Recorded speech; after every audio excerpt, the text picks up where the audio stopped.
آج کا سوال آپ کی خدمت میں پیش کروں گا. ہاں یاد آ گیا. 12 ربیع اول جو ہے منانا چاہیے نہیں منانا چاہیے؟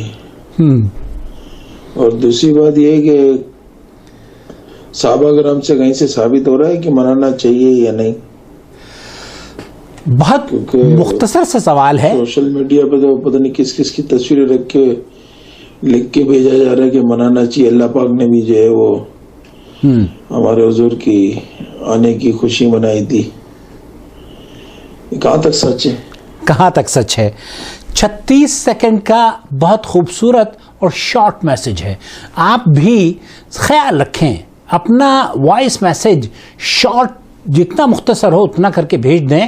تمہیدی کلمات اور ادھر ادھر کی باتیں نہ کر کے ٹو دا پوائنٹ بات کریں. آج سوال بڑا اہم ہے اس لیے کہ کیونکہ ہم 12 ربیع الاول کے قریب جا رہے ہیں. آج غالباً سعودی عرب میں 6 ربیع الاول ہے اور آنے والا ہفتہ آپ دیکھیں گے کہ بر صغیر میں کس قدر طوفان بدتمیزی لیے آئے گا.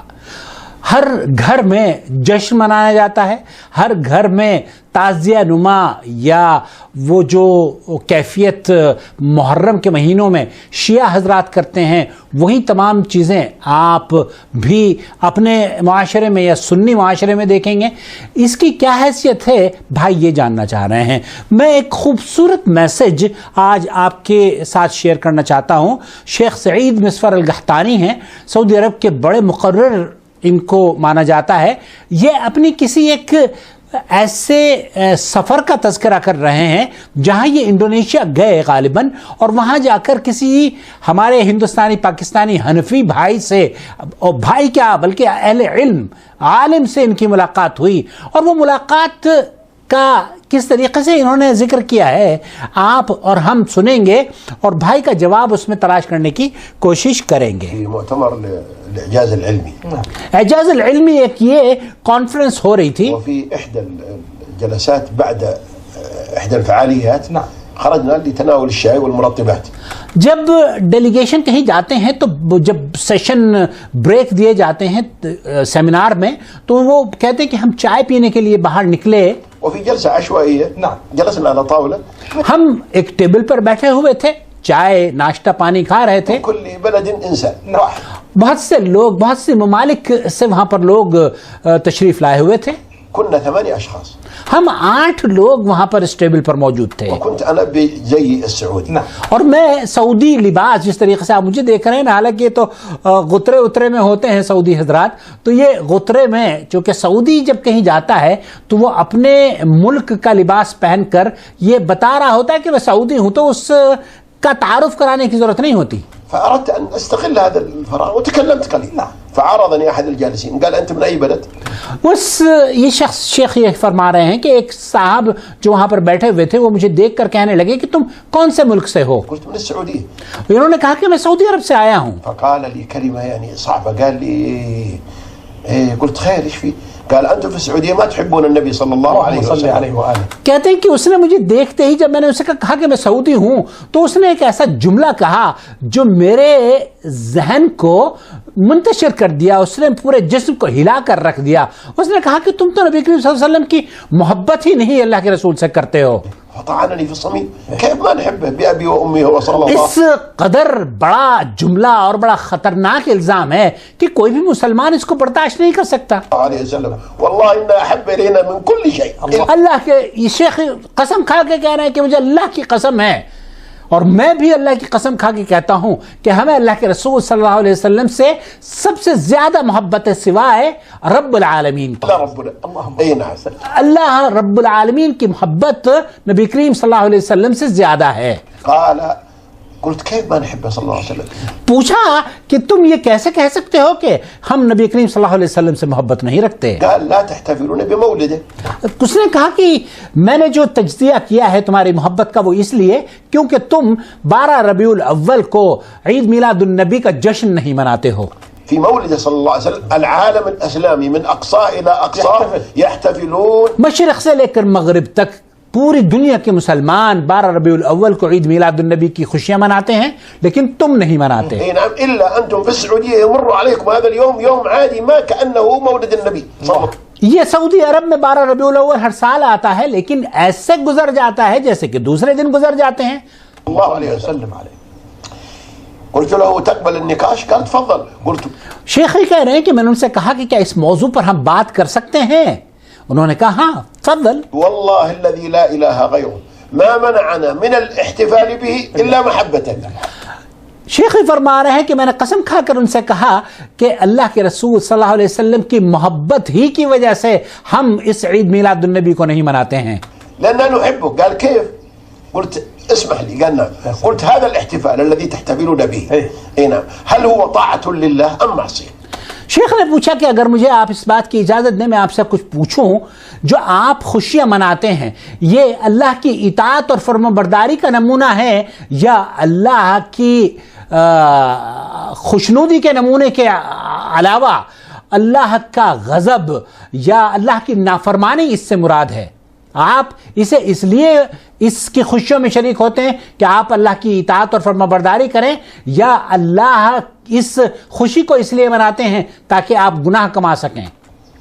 طبعا ما يقدر يقول معصية. قال وہ یہ نہیں کہہ سکتا کہ یہ معصیت ہے، وہ یہ نہیں کہہ سکتا کہ یہ گناہ کا کام ہے. طاعة لله. قلت طاعة. اس نے کہا کہ یہ تو ہم اس لیے مناتے ہیں کہ اللہ کی اطاعت اور فرمانبرداری ہے، یہ تو اللہ کا انعام حاصل کرنے کے لیے ہم کرتے ہیں. تتقربون بها الى الله. ہم اللہ کا تقرب حاصل کرنے کے لیے اس عید میلاد النبی کے جشن کو مناتے ہیں، یہ اطاعت اور فرمانبرداری کا نمونہ ہے. ترجون برها وترجون اجرها. قال نعم. تم اللہ تعالی کا انعام اور اس کا فضل اس حوالے سے حاصل کرنا چاہتے ہو؟ اس شخص نے کہا کہ ہاں آپ صحیح سمجھے ہیں. قلت طيب السؤال الثاني. میں نے پوچھا دوسرا سوال، هذه الطاعة هل علمها رسول الله صلى الله عليه وسلم ام جهلها؟ آپ یہ فرما رہے ہیں کہ اطاعت اور فرمانبرداری کا کام ہے، آپ یہ بتائیے کہ اللہ کے رسول صلی اللہ علیہ وسلم نے اس اطاعت اور فرمانبرداری کا آپ کو علم تھا یا نہیں؟ وانتم عرفتوا الطاعة والرسول ما عرفها. اللهم صل. آپ لوگوں نے اس اطاعت اور فرمانبرداری کے کام کا آپ کو تو علم ہو گیا لیکن نبی کریم صلی اللہ علیہ وسلم کو شاید اس بات کا علم نہ تھا. آپ جب شیخ نے ان سے پوچھا کہ تم یہ بتاؤ کہ نبی کریم صلی اللہ علیہ وسلم کو اس بات کا علم تھا تو وہ یہ نہیں کہہ سکتا کہ نبی کریم صلی اللہ علیہ وسلم کو اس بات کا علم نہیں تھا، بلکہ الرسول صلى الله عليه وسلم. کیونکہ جتنی بھی اطاعت اور فرمانبرداری کے کام ہم انجام دیتے ہیں، روزہ، نماز، زکوٰۃ، صدقہ، خیرات، کسی کی مدد کرنا، وہ سارے کے سارے کام کس نے بتائے؟ اللہ رب العالمین نے نبی کریم صلی اللہ علیہ وسلم کے توسط سے ہمیں بتایا. قال علمها. اللہ کے رسول صلی اللہ علیہ وسلم اس نے کہا کہ اللہ کے رسول صلی اللہ علیہ وسلم کو اس بات کا علم تھا کہ یہ 12 ربیع الاول کا جشن عید میلاد النبی کے نام پر جو منایا جاتا ہے یہ اطاعت اور فرمانبرداری ہے اور آپ کو اس کا علم تھا. قلت السؤال الثالث هل بلغها لأمته ام كتمها؟ اب تیسرا سوال جو شیخ نے پوچھا اس سے وہ یہ کہ جب آپ کو علم تھا تو آپ یہ فرما دیجئے کہ آپ علیہ الصلوۃ والسلام نے اس کو دوسروں تک پہنچا دیا یا چھپا لیا؟ اللهم صل. هل قال للناس احتفلوا بمولدي ام كتمها؟ کیا نبی کریم صلی اللہ علیہ وسلم نے یہ فرمایا کہ میری اس عید میلاد النبی کو، میری برتھ ڈے کو منانا یا اسے چھپا لیا گیا؟ هنا وقف. اس یہاں آ کر وہ سوچنے پر مجبور ہو گیا، ششدر رہ گیا اور خاموشی سے سوچنے لگا. یہاں آ کر وہ جواب نہیں دے سکتا کہ نبی کریم صلی اللہ علیہ وسلم نے اس کو ہم تک پہنچایا، اس خوشی کے ماحول کو یا اس جشن عید میلاد النبی کے بارے میں نبی کریم صلی اللہ علیہ وسلم نے ہم تک پہنچایا، یا یہ بھی نہیں کہہ سکتا کہ نبی کریم صلی اللہ علیہ وسلم نے اس کو چھپا لیا. اگر وہ یہ کہتا ہے کہ اس کو ہم نے بیان کر دیا، نبی کریم صلی اللہ علیہ وسلم نے بیان کیا تھا، تو ہم سے پوچھیں گے کہ دلیل دے دیجئے. وہ دلیل نہیں پیش کر پائے گا. ما حدیث، کوئی حدیث نہیں ہے اس سلسلے میں. اگر وہ یہ کہتا ہے کہ نبی کریم صلی اللہ علیہ وسلم نے اس 12 ربیع الاول کے جشن کو منانے کو چھپا لیا تھا تو پھر وہ تو بہت بڑا مجرم خود بخود ایسے جرم کا ارتکاب کرے گا کہ اللہ کے رسول صلی اللہ علیہ وسلم پر یہ الزام لگا رہا ہے کہ اللہ کے رسول صلی اللہ علیہ وسلم نے رسالت کو چھپا لیا. یہ تو تہمت ہے نبی کریم صلی اللہ علیہ وسلم پر، بہت بڑا جرم ہے. كتم الرسالة أو شيء من الرسالة كفر. یہ تو کفران ہے، یہ کفریہ کلمہ ہے. اگر ہم یہ کہتے ہیں کہ نبی کریم صلی اللہ علیہ وسلم نے کسی دین کے مسئلے میں ہماری رہنمائی نہیں کی اور وہ خاص طور پر خیر کے مسئلے میں، تو اس کا مطلب یہ ہے کہ ہم دائرہ اسلام سے خارج ہو رہے ہیں. اشهد انه بلغ الرسالة وليس کیونکہ ہم اس بات کا عقیدہ رکھتے ہیں کہ ہم اس اللہ رب العالمین نے جو رسالت کا منصب آپ پر عطا فرمایا تھا، آپ نے حق ادا کرتے ہوئے ہم تک ہر ایک چیز کو پہنچا دیا ہے. قد بلغ الرسالہ وأدى الأمانہ ونصح الأمہ. آية ولا حديث ولا أثر ولا فعل الصحابة ولا الخلفاء الراشدين ولا القرن الأول ولا الثاني ولا الثالث أنهم كانوا يحتفلون بهذا المولد. کیونکہ اس ضمن میں نبی کریم صلی اللہ علیہ وسلم کے خیر القرون کے بعد جتنی بھی آپ صدیاں لے لیں، کہیں بھی عید میلاد النبی کا جشن کوئی بھی مناتا ہوا آپ کو نظر نہیں آئے گا. حالانکہ اللہ کے رسول صلی اللہ علیہ وسلم کی ذات مبارکہ سے یہ عمل جڑا ہوا ہے، آپ کی پیدائش سے یہ عمل جڑا ہوا ہے. مولده لو كان مشروع مولدہ، یہ آپ علیہ السلام کی پیدائش ہے نا، آپ ہی کا تو برتھ ڈے ہے. لاحتفل بمولده هو. آپ اگر اس کا جشن مناتے ہیں اور اس کے جشن منانے میں خیر ہوتی تو کیا نبی کریم صلی اللہ علیہ وسلم جشن نہ مناتے اپنی پیدائش پر؟ والصحابة لو كان مشروعا وهم أحب الناس إليه. اگر صحابہ یہ عمل خیر اور مشروع ہوتا اور نبی کریم صلی اللہ علیہ وسلم کی یوم ولادت پر خوشیاں منانی جائز ہوتی تو کیا صحابہ اس پر خاموشی کا اظہار کرتے؟ کوئی بھی اس کو نہ مناتا. احتفلوا به. ہم سے زیادہ نبی کریم صلی اللہ علیہ وسلم کے صحابہ، جان نثار صحابہ، وہ اس پر عمل کرتے اور عید میلاد النبی کا جشن مدینہ منورہ میں نکالا جاتا. قال قلت لا واحدة لازم كتمها ولا بلغها. اي نعم. وہ پریشان ہو گیا. اب شیخ کہہ رہے ہیں اس سے کہ آپ کو اس بات کو تو ڈیسائیڈ کرنا ہی پڑے گا کہ یہ خیر کا اگر کام ہے، جیسے آپ نے بتایا کہ ہم اسے خیر سمجھ کے کرتے ہیں، اسے اللہ کا تقرب حاصل کرنے کے لیے کرتے ہیں، اسے نیکی اور اجر کمانے کے لیے کرتے ہیں، تو آپ کو یہ کہنا پڑے گا کہ نبی کریم صلی اللہ علیہ وسلم نے یا تو اس کا حکم دیا ہے یا اس کو چھپایا ہے. کیونکہ اگر خیر اور فرمانبرداری کا کام ہے تو اللہ کے رسول صلی اللہ علیہ وسلم نے اس کو بتایا ہوگا. فرجع قال ليس طاعة. تو اس گفتگو کے بعد وہ سوچنے پر مجبور ہو گیا اور تھوڑا اس نے توقف فرمایا اور کہنے لگا کہ اللہ کے رسول صلی اللہ علیہ وسلم سے وہ تھوڑا سا رجوع کرنے لگا، اپنے موقف سے رجوع کرنے لگا. کہتا ہے لیس بطاعہ، یہ اطاعت اور فرمان برداری کا کام نہیں ہے. قلت يعني معصية. شیخ نے فرمایا کہ اگر اطاعت اور فرمان برداری کا کام نہیں ہے تو پھر کیا ہے؟ پھر یہ معصیت کا کام ہے، گناہ کا کام ہے. وأنتم تحتفلون بمولده لتعصون الله لأنكم تحبونه.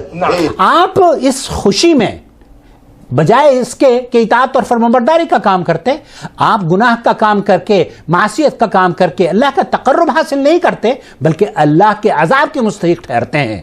قال لا هذا بدعة حسنة. لا لا لا لا. وہ یہ شیخ فرما رہے ہیں کہ اس نے جب یہ تمام باتیں سنی تو یہ کہنے لگا کہ یہ اصل میں دراصل یوں ہے وہ ہے اور یہ بدعت حسنہ ہے. ايوه قلت بدعة حسنة. ماذا؟ بدعة حسنہ کیا چیز ہوتی ہے؟ شیخ نے پوچھا. بدعة حسنة ولا بكرة تجيب لنا تقول هذا كفر حسن. آپ اگر اس بدعت حسنہ کا دروازہ کھول دیا جائے گا تو کل آپ یہ کہیں گے کہ جناب یہ تو کفر حسنہ بھی ہے، ہم کافر بھی ہیں لیکن کفر حسنہ ہے. وهذا خمر حسن. یہ خمر بھی ہے، یہ خمر حسن ہے. یہ سود ہے، یہ سود حسن ہے. یہ زنا ہے، یہ زنا حسن ہے. ہر حرام کاری کو آپ حسن اور اس کے درجے سے نکال کر اس کے خوبصورت غلاف میں آپ پیش کرنا شروع کر دیں گے. ونفاق حسن. ونفاق حسن، یہ نفاق ہے لیکن بہترین نفاق ہے. بدعة حسنة ما بدعة حسنہ. شیخ فرمانے کی بدعہ حسنہ کوئی چیز نہیں ہوتی. الرسول صلی اللہ علیہ وسلم يقول ان كل بدعة وكل هنا من صيغ العموم. کیونکہ اللہ کے رسول صلی اللہ علیہ وسلم فرما رہے ہیں کہ كل بدعة ضلالة وكل ضلالة في النار. تو یہاں لفظ کل جو استعمال کیا گیا ہے اس کا مطلب یہ ہے کہ وہ ہر بدعت جو دین کے اندر ایجاد کی جاتی ہے وہ تمام کا احاطہ کرتا ہے یہ لفظ، چاہے کوئی بھی بدعت ہو. اللہ کا تقرب حاصل کرنے کے لیے جو عمل کیا جاتا ہے نبی کریم صلی اللہ علیہ وسلم کی نظیر اس پر نہیں ملتی تو یہ بدعت ہے. في النار ما في بدعة حسنة. ما فی، یہ تو بدعہ جہنم میں لے کے جانے والی ہے. تو بدعت حسنہ وسنہ کوئی چیز نہیں ہوتی. قال نحن لا نقول فيها الا خيرا. ہم تو اس دن وہ یہ کہنے لگے کہ ہم تو اس دن سوائے خیر اور بھلائی کے کام کے کوئی اور کچھ کام ہی نہیں کرتے. ايش تقولون؟ قال نقرا شيء من السيره ونقرا بعض المدائح. شیخ نے پوچھا کہ تم کرتے کیا ہو؟ اس نے کہا کہ ہم سیرت کا مطالعہ کرتے ہیں اور نبی کریم صلی اللہ علیہ وسلم کی میلاد مناتے ہیں, واحيانا نحظى بالحضره النبويه. اور ہم نبی کریم صلی اللہ علیہ وسلم جب تشریف لاتے ہیں تو ان کے عید میلاد النبی کے دن نبی کریم صلی اللہ علیہ وسلم جب تشریف لاتے ہیں تو ہم کھڑے ہو کر ان کا استقبال کرتے ہیں اور درود و سلام جو ہمارے ہاں مجالس میں پڑھا جاتا ہے. قلت الحضره النبويه ايش؟ قال حضر النبی نبی صلی اللہ علیہ وسلم کا حاضر ہونے سے کیا مراد ہے؟ يجي النبي صلى الله عليه وسلم يحضر الاحتفال. کیا نبی کریم صلی اللہ علیہ وسلم حاضر ہوتے ہیں؟ اس نے کہا کہ ہاں نبی کریم صلی اللہ علیہ وسلم حاضر يجي ہوتے ہیں. عندكم في دولتكم ويجي في الدوله العالم كلها. قال نعم. وہ یہ کہتا ہے کہ ہاں نبی کریم صلی اللہ علیہ وسلم آتے ہیں پوری دنیا میں 12 ربیع الاول کو مجالس میں آپ حاضر ہوتے ہیں. سبحان الله النبي صلى الله عليه وسلم كان يوم كان حيا. آپ علیہ الصلوۃ والسلام شیخ فرما رہے ہیں کہ جب زندہ تھے مدینہ منورہ میں اگر ہوتے تھے تو مکہ میں نہیں ہوتے تھے, اور اگر مکہ میں ہے تو مدینہ میں نہیں ہوتے تھے. لا وجد في المدينه لا يوجد في مكه. لا يوجد في مكة. فكيف وهو ميت؟ قال لا ما هو ميت. انتبه لا تقول هذا. آپ یہ کہہ رہے ہیں کہ جب اللہ کے رسول صلی اللہ علیہ وسلم حیات تھے, زندہ تھے, تب آپ مکہ میں اگر ہیں تو مدینہ میں نہیں ہوتے تھے, اور مدینہ میں ہیں تو مکہ میں نہیں ہوتے تھے. تو آپ کی وفات کے بعد یہ کیسے ممکن ہے؟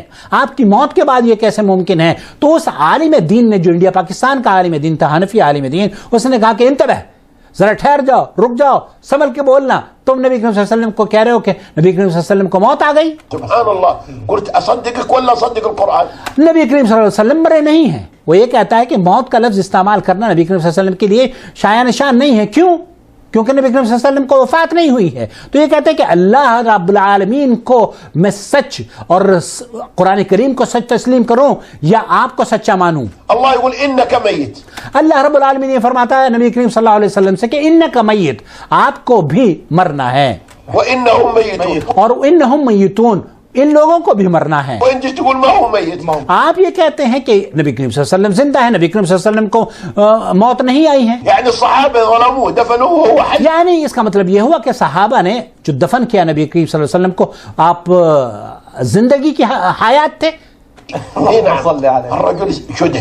نبی کریم صلی اللہ علیہ وسلم کی یہ جب گفتگو شیخ فرما رہے ہیں کہ جب اس نے یہ تمام باتیں سنی تو وہ شستر رہ گیا, خاموش ہو گیا. وكان كبير العلماء في بلده. الله. نعم. وكان آية في الفقه الحنفي. فی الفقہ الحنفی. وہ یہ کہتے ہیں کہ یہ جو بہت بڑے عالم دین تھے, یہ حنفی مذہب کے ماننے والے تھے, اور بہت دبدبا اور اپنے ملک میں بہت اونچا منصب ان کا تھا. منطق وفي الصرف. منطق و صرف اور نحو اور نہ جانے کیا کیا چیزیں. المهم قال لي هات يدك. آخر میں وہ یہ کہتے ہیں کہ شیخ مجھے اپنا ہاتھ دے دیجئے, میں آپ سے بیعت کرنا چاہتا ہوں. نعم. قلت نعم. قال اعاهدك بالله انني حرب عليها من هذا. الله اکبر. شیخ یہ کہہ رہے ہیں کہ مجھے ہاتھ, وہ کہتا ہے کہ مجھے ہاتھ دے دیجئے, اور میں آج آپ سے یہ عہد لے کر جاؤں گا یہاں سے کہ میں آج میری بات سمجھ میں آ گئی ہے, اور میں اب اس کے خلاف اعلان جنگ کروں گا اپنے ملک میں جا کر. الحمد لله. الله أكبر. وبدأنا المشروع الثاني الفعالية الثانية, وأخذ رقم غرفتي وما إن عدت إلا ويتصل بي قال ممكن أزورك. قلت تفضل. جاءني في الغرفة. خلاصہ کلام یہ ہے شیخ فرما رہے کہ پھر اس کے بعد ہم لوگ اپنے سیمینار کو اٹینڈ کرنے کے لیے چلے گئے, لیکن اس نے میرا نمبر لے لیا, میرا روم نمبر لے لیا, اور جب بھی اسے موقع ملتا تو میرے پاس آ کر بیٹھتا اور مجھ سے گفتگو کرتا, اور مجھ سے اس طرح کے عقیدے کی گفتگو کرنے کے بعد جب اس کی شرح صدر ہو گئی تو اللہ نے اسے اس طریقے سے ہدایت سے نواز دیا کہ میری توقع اور میری خوشی کا اظہار یہ کر رہے ہیں کہ دیکھیے ہم لوگوں کو یا ہم سے جو لوگ ملتے جلتے ہیں بغیر پوچھے, بغیر سوچے, بغیر سمجھے یہ الزام لگا دیتے ہیں کہ جناب آپ عید میلاد النبی نہیں مناتے, آپ 12 ربیع الاول نہیں مناتے, تو آپ نبی کریم صلی اللہ علیہ وسلم سے آپ کی محبت ہی ثابت نہیں ہوتی. حالانکہ اگر عید میلاد النبی کا منانا ہی نبی کریم صلی اللہ علیہ وسلم سے یہ عقیدت اور محبت کا اظہار ہے تو آپ ابو بکر کے بارے میں کیا کہیں گے, آپ عمر فاروق کے بارے میں کیا کہیں گے, آپ عثمان غنی کے بارے میں کیا کہیں گے, آپ حضرت علی رضی اللہ تعالیٰ عنہ کے بارے میں کیا کہیں گے, یا صحابہ اور صحابیات امہات المومنین اور خود نبی کریم صلی اللہ علیہ وسلم کے بارے میں آپ کی کیا رائے ہے, جن کی زندگی میں یہ دن پیدائش سے لے کر آپ کے وفات تک